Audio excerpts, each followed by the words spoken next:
পুষ্টিকর ফল ড্রাগন। এটি বিদেশি ফল জানার পর চাষাবাদ সম্পর্কে ইন্টারনেট ঘাঁটাঘাঁটি করেন চাঁপাইনবাবগঞ্জের রুবেল হক। তিনি পেয়ে যান ধারণা। চাঁপাইনবাবগঞ্জের নাচোল উপজেলার কসবা ইউনিয়নের ইলাইপুর গ্রামে 2 বিঘা জমি উপযোগী করে ড্রাগন ফলের আবাদ শুরু করেন এই উদ্যোক্তা। এখন রুবেলের 4 বিঘা জমিতে রয়েছে ড্রাগন ফলের গাছ।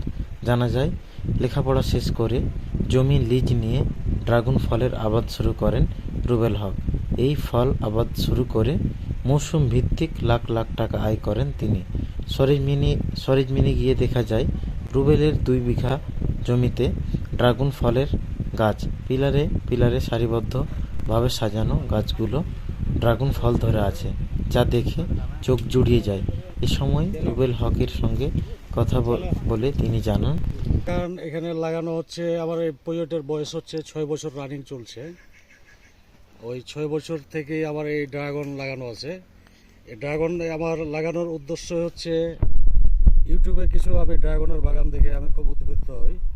ওই দেখেই আমি মনে অনুপ্রেরণা জাগে কি আমি ড্রাগন বাগান একটা করব। এখানে আর কি আমার বেশি ড্রাগন নাই, 2 বিঘা মতো লাগা আছে। তো ড্রাগনের ফলন আল্লাহর রহমতে খুবই অনেক ভালো হয়। বাজার দর আগে ভালো ছিল, এখন উৎপাদন বেশি হচ্ছে, সেজন্য আপনার ড্রাগন একটু বাজারটা মোটামুটি, তারপরেও আমার কাছে লাভজনক ব্যবসা। এই বছর আমার ফলন হিসাব করতে গেলে এখন ফার্স্ট টাইম চলছে। এই ফার্স্ট টাইমে এখন আমি প্রায় 50-60 মন ড্রাগন আর কি ভাঙবো, হারভেস্ট করবো আর কি। এই 50-60 মন ড্রাগনে এভারেজ আপনার হয়তো 8,000 টাকা মন বিক্রি করানো যাবে এখন। সব মিলিয়ে 6 বছরে এসে ড্রাগনের বিনিয়োগটা আপনার একসাথে একটু মানে বেশি বিনিয়োগ করতে হয়। এখানে ওই একটা খুঁটি লাগে আর কি, আপনার ওই টায়ার একটা ফ্রেম লাগে, এখানে এই খরচটা বেশি হয়।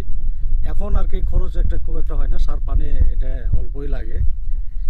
এটা এখন আমার কাছে অনেক লাভজনক বলতে, আপনার সিজনে হয়তো আমার এখানে আপনার 1 লক্ষ টাকা খরচ হয় এখন বছরে, 5-6 লক্ষ টাকা আর কি পাই আমি এখানে।